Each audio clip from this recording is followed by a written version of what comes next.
All right, so this is 8.3 similar polygons. Before I get like officially started, I just want to say thank you for providing feedback. So some of the things that you guys listed were like no shaking, draw more pictures, more practice problems, and colors. So here are your colors, and I'll try to do more pictures along the way. Anyways, so 8.3 similar polygons.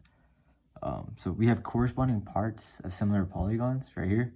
The corresponding parts, that just means like, so these are your two triangles, right? So triangle ABC and triangle DEF.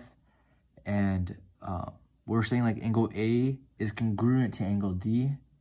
Angle B is congruent to angle E. And angle C is congruent to angle F. So that would look like angle, something like this. So angle A, which is this angle, is congruent, which is this symbol means congruent, to angle D. All right, and then it would follow, the rest would follow. This symbol right here stands for similarity. So this means the similarity, or similar, okay? And then similar, that just means that these two triangles they're both triangles, and if I were to increase this triangle by k value, the scale factor, it would land right on top of this guy, okay? So they would be the same size, same shape, everything. So similar just means same shape, just maybe not the same size. And that's all it is. The corresponding parts right here, so corresponding parts, that's going to be like, again, the angles would be like this part of it, but also the lengths right here, the side length. So angle A is congruent to KA, because that's the scale factor right here. Angle, or side length B is congruent to, not congruent, but if I were to multiply by the K value, it would give me KB, this side length right here, and so forth. And that's all it is really, okay? All right, so this is example 1, and we have our two triangles. We have triangle ABC and triangle XYZ. And they tell us, so it's given that triangle ABC is congruent to triangle XYZ. So triangle ABC is congruent to XYZ. Because it's written like this, so triangle A, so angle A matches up with angle X, right? Because it's given to AX. And then B matches up with Y, so Y. And then C matches up with Z, so there it is, okay? And they want us to find the scale factor of triangle ABC to XYZ. We know the scale factor, so K is equal to new over old, right? So the new triangle is this one, right? Because we're going from ABC to XYZ. So it's going to be, the new triangle is like, let's say, we'll just pick this one. So 15. So 15, and which side length does 15 match up with? 25. So it's going to be 15 over 25. And what does that simplify down to? So you can divide everything by, let's say, 5. So that's going to give you, divide everything by 5. That gives you 3 over 5. And that's your scale factor. So if I multiply 25 by 3/5, that's going to give me 15. If I multiply 30 by 3/5, that gives me 18. Also, the cool thing about this, so the congruent sides, so if I did 30 with 18, what does that simplify down to? That simplifies down to 3/5 as well. And if I did 20 to 12, that'd be, if I did 12 divided by 20, that's also going to be 3/5. It's always going to be the same answer. So you can pick whatever side you want to. It's always going to give you the same answer. The next part, for B, so this would be a K is equal to 3/5, and you're done. For B, it says list the congruent parts. So for that, you would just be like, oh, so the congruent parts would be angle A, angle X, angle B, angle Y, angle C, angle Z. And we'll kind of write that out real quick. So we know angle, actually, I'll match it up. So angle A is congruent to angle X. And then angle B is congruent to angle Y. And lastly, angle C is congruent to angle Z. And that's all it is. So those are all congruent to each other. 3 parts. And then it says statement of proportionality. So statement of proportionality is more or less kind of like the scale factor, okay? So you can say this side length, so side length A to B, and that's going to be AB over what? Actually, to keep it everything like similar, same idea at least. We'll keep it to the scale factor. So we'll go 25, and then which one does 25? Not 25. This is like a general case. So it'd be like, let's say AB, and then say equal to, let's go BC is equal to AC. All right. And then which angles match, or what side lengths match up with AB? So AB matches up with XY. And this is a statement of proportionality. BC matches up with YZ. And lastly, AC matches up with XZ. So if I were to simplify all of these down, they would all give me 3/5.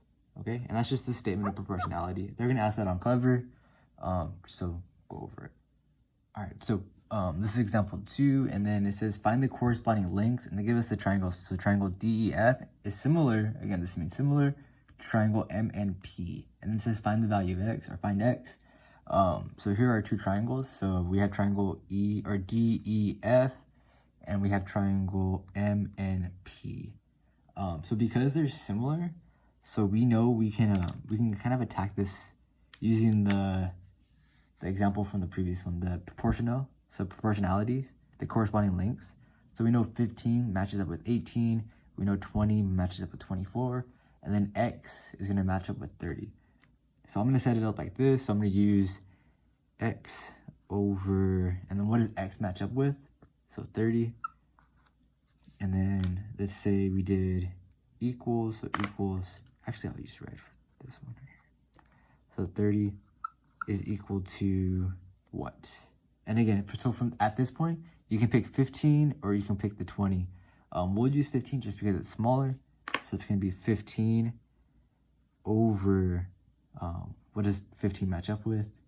18. Okay, and then now we do a thing called a cross multiply. So we're gonna go boom, boom. So we know 18 times X right here is gonna be 18X. And then 30 times 15 is going to be 450. And then we divide by 18. We're solving for X, divide by 18. So X is gonna be equal to 25 right there. So this missing side length is gonna be 25. So just like a small note, the way I set it up, and like you have to be consistent with it. So I put X right here. So this whole top row right here is the smaller triangle. Okay, so 15, or the X and the 15. This bottom row was my bigger triangle. So you just have to be consistent with it. Keep in mind that you could have used 20 instead of 15, but if you did that, then you would have to use, so if you use 20, you would have to use 24 at the bottom. Okay, so just keep that in mind.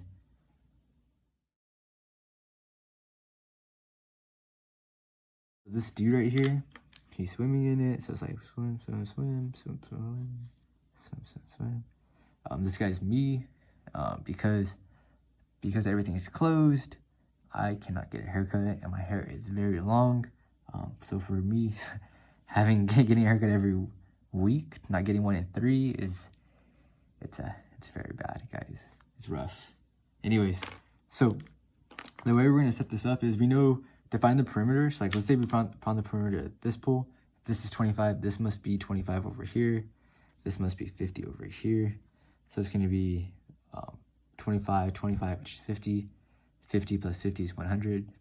100 plus 50 is 150. So perimeter of this guy is 150 meters. So the new pool, we don't know really too much information.